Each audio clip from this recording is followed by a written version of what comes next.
Monterrey, Nuevo León.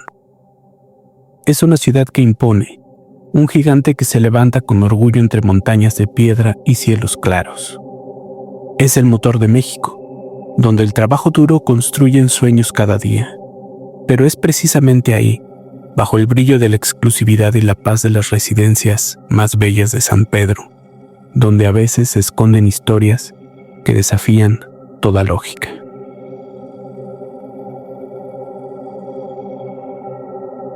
Lo que les traigo hoy es un grito de auxilio que me llegó por una vía privada.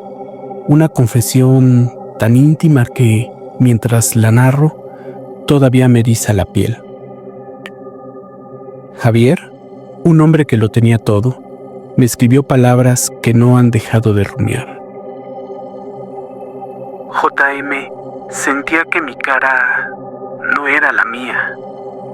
Me veía al espejo y lo que veía era a un extraño pudriéndose en vida, mientras yo seguía respirando. Era como si mi propio cuerpo me estuviera expulsando. Sí, creo que era expulsando de este mundo. Él no sabía que el veneno no estaba en una enfermedad. El veneno estaba en la sonrisa diaria de su propia hermana. Muchos creen que la brujería es cosa de cuentos o de gente ignorante. Pero cuando la traición ocurre en el corazón de la zona más rica del país, entre personas de éxito, te das cuenta de que el mal no conoce clases sociales. Si escucharon nuestro episodio Mi abuela era bruja y yo era su sacrificio, recordarán que los lazos de sangre son, a veces, el escondite perfecto para la oscuridad. Lo que Javier vivió en Monterrey confirma esta tesis. Para algunos, la familia no es un refugio, es un campo de sacrificio. Quédense conmigo. Vamos a diseccionar cómo una hermana puede darte un beso en la mejilla todas las mañanas mientras, por la espalda, está enterrando agujas en tu propia existencia. Turno nocturno. Soy JM y hoy traemos el caso de Javier, un joven empresario que, en un acto de amor fraternal, le abrió las puertas de su casa a su hermana Elena tras vivir un divorcio difícil.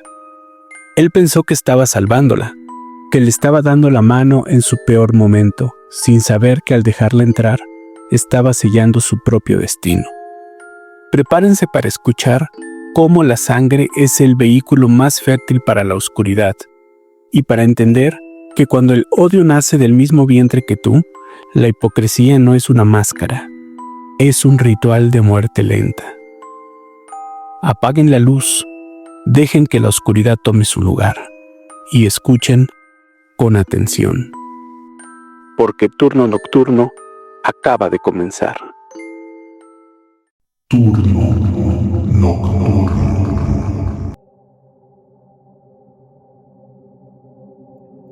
El mal no siempre entra rompiendo la puerta. A veces, entra pidiendo permiso y dando las gracias. Lo que le sucedió a Javier no fue un susto, fue una erosión lenta, gradual y dolorosa. Me cuenta que todo comenzó cuando su éxito se vino en picada. Los negocios que tenía amarrados desde hacía meses empezaron a caerse por errores absurdos. Una firma que se cancelaba de último momento, un pago que se extraviaba en el sistema, una inversión segura que de la nada se volvía cenizas. Nos dice: JM, sentía que el suelo se estaba volviendo lodo. Por más que caminaba, me hundía. Y ahí estaba Elena, siempre. Ella se sentaba junto a él todas las noches, con un té caliente entre las manos. Le ponía la mano en el hombro y le decía: No te preocupes, hermanito, es una mala racha. Tienes que descansar. Yo me encargo de las cosas de la casa. Tú tranquilo. Pero lo que empezó como errores administrativos se transformó pronto en una avalancha de deudas que Javier no podía frenar. Las cuentas que antes rebosaban éxito, Ahora solo mostraban números rojos y avisos de cobro que llegaban cada mañana. El momento del colapso total fue una tarde de lluvia, en la que el sistema judicial tocó a su puerta. Javier se quedó parado en medio de su sala, viendo cómo embargaban los frutos de años de esfuerzo, despojado de todo rastro de su antigua vida. Él me dijo: mientras los hombres sacaban los muebles de mi casa, Elena me sostenía la mano y lloraba conmigo. Me doy cuenta de que sus lágrimas no eran de tristeza, sino de felicidad al ver que finalmente me había dejado sin nada. Elena se sentó con él en el suelo, lo abrazó con una fuerza que parecía genuina y lloró amargamente a su lado, mojando su hombro con lágrimas que él creyó de empatía. No te rindas, hermanito. Aquí estoy contigo. Juntos podemos volver a empezar. Nos tenemos el uno al otro, y eso es suficiente. Le susurró al oído. Después, el destino, o lo que Elena estaba tejiendo entre las sombras, no se conformó con verlo en la calle. Ahora reclamó lo que le quedaba: su salud. La traición fue sutil, casi imperceptible al principio, disfrazada de pequeñas dolencias que cualquiera ignoraría. Todo empezó con un simple resfriado, J.M. Una debilidad que pensé que pasaría con descanso. Elena se encargaba de mi recuperación. Me traía tés, caldos calientes o sopa, con una sonrisa de oreja a oreja, mientras mis pulmones se sentían llenos de arena y mi piel empezaba a cambiar de color frente a sus propios ojos. Luego, los escalofríos se convirtieron en fiebres que le provocaban alucinaciones, y esa debilidad fue el terreno fértil para que aparecieran las primeras deformidades bajo su piel. Fue entonces cuando Javier comprendió que su economía no era lo único que estaba perdiendo. Su propio cuerpo comenzaba a manifestar de forma grotesca aquello que su hermana le hacía con cada palabra de aliento, con cada comida y con cada bebida que le daba para sanarlo. Algunas semanas después le crecieron pequeños bultos bajo la piel de sus pómulos, una especie de nudos de carne que él jura se movían cuando intentaba dormir. Mi cara se estaba transformando con esos bultos que me crecieron en los pómulos. Mi mandíbula perdió fuerza, mis encías sangraban con un olor que yo solo había percibido en animales muertos. Elena, mientras tanto, se acercaba a él, le acariciaba esas mejillas deformes con ternura y le decía: ay, hermanito, ¿qué será lo que tienes? Pero no importa cómo te pongas, yo te voy a cuidar. Y nunca, escúchalo muy bien, hermanito, nunca vas a estar solo. Pero lo que le sucedía a Javier no se detuvo en los bultos bajo la piel. Su mirada comenzó a perder humanidad.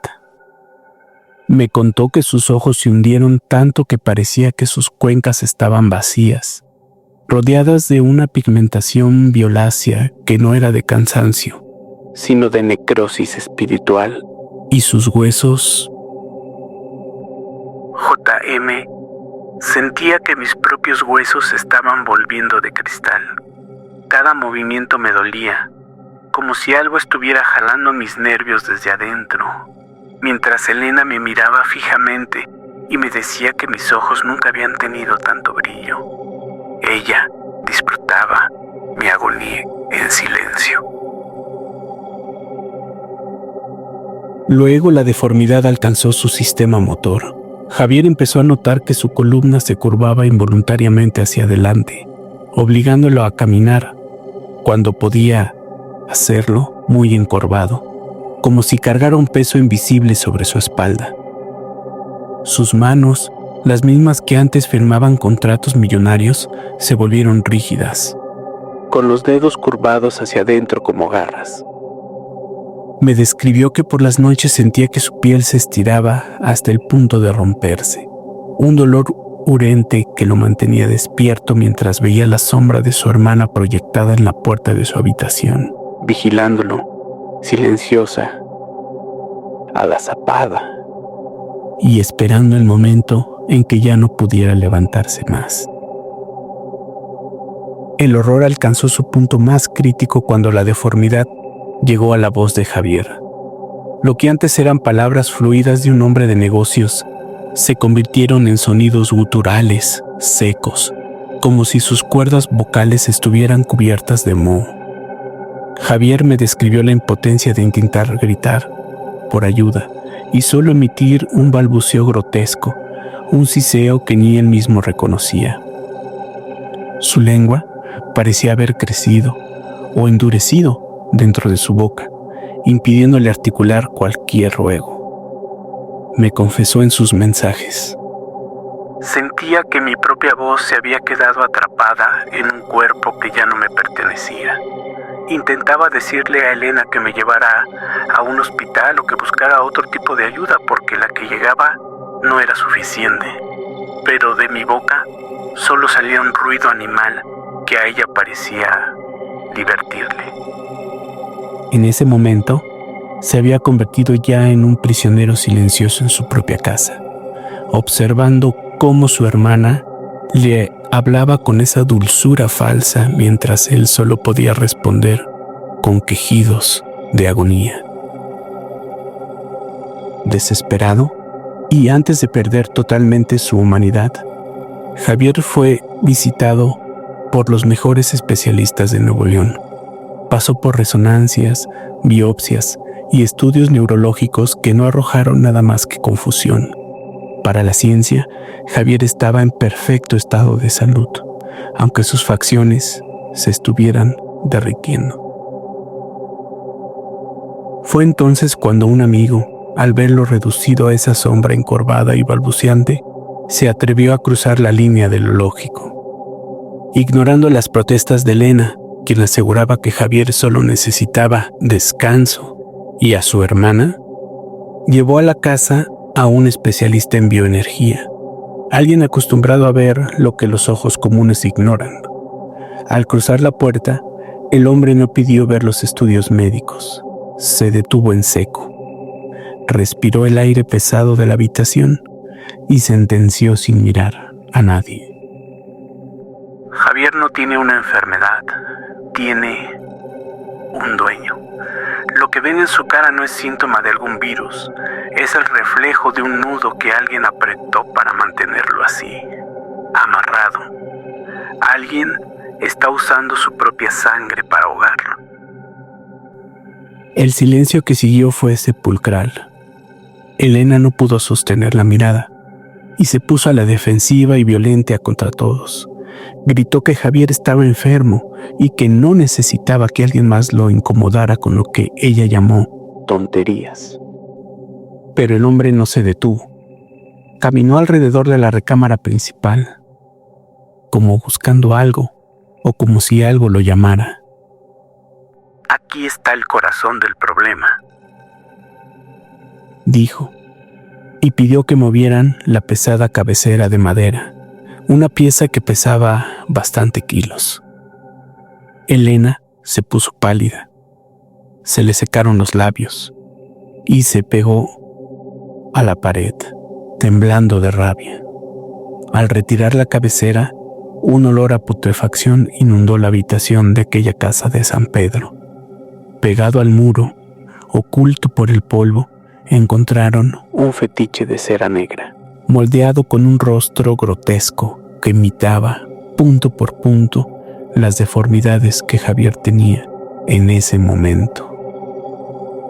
Tenía varias agujas oxidadas, clavadas en la mandíbula y los ojos. La figura estaba envuelta en una fotografía de ambos, donde la cara de Javier había sido borrada con una especie de ácido, dejando solo la sonrisa triunfante de Elena, al lado de un espacio vacío. También había mechones de cabello de Javier que Elena recogía del cepillo con el que peinaba a su hermanito cada mañana. Sin embargo, lo que hizo que a Javier se le detuviera el corazón fue el pequeño trozo de papel que envolvía la figura y que estaba colocado después de la fotografía. El papel estaba escrito con la letra de Elena, clara y firme. Javier me leyó lo que decía con un hilo de voz. Lo que es tuyo, ahora es mío. Lo que es luz en ti, que se vuelva sombra. Sangre de mi sangre, pero esclavo de mi voluntad. Que te seques en vida hasta que me pidas perdón por existir. En ese momento, el silencio de la habitación se volvió eterno. Elena ni siquiera parpadeó. Simplemente tomó su bolso y salió de la casa, dejando atrás el rastro de una traición que ninguna medicina podría curar. Para recuperar su rostro, Javier necesitó varias cirugías y limpiezas espirituales. Nunca recuperó la paz familiar. La envidia de su hermana le enseñó que el mal no siempre viene de un extraño en la oscuridad. A veces, el enemigo desayuna contigo, te pregunta cómo dormiste y te da un beso de buenas noches mientras planea cómo verte desaparecer. Turno nocturno. Gracias por acompañarme en este capítulo de Turno Nocturno. Si tú tienes una historia real, un relato que necesite ser escuchado para que dejes de cargarlo, solo envíamelo. Mañana podría ser tú quien nos haga cerrar las ventanas antes de dormir. Antes de despedirnos, quiero darles las gracias de todo corazón. Ver cómo la familia de Turno Nocturno crece cada día es lo que me motiva a seguir dándole voz a estos relatos que muchos prefieren callar. Cada día somos más, y el pico de crecimiento que hemos tenido gracias a ustedes es impresionante. Si este episodio te erizó la piel, por favor, comenta y compártelo para que más personas lo escuchen. Síguenos en nuestras redes sociales para estar al tanto de los próximos estrenos y para que sigamos construyendo este espacio de misterios juntos. Cierren cortinas, acomoden sus reflejos, respiren hondo o no. Y recuerden, si aún escuchas algo, corre y no mires atrás.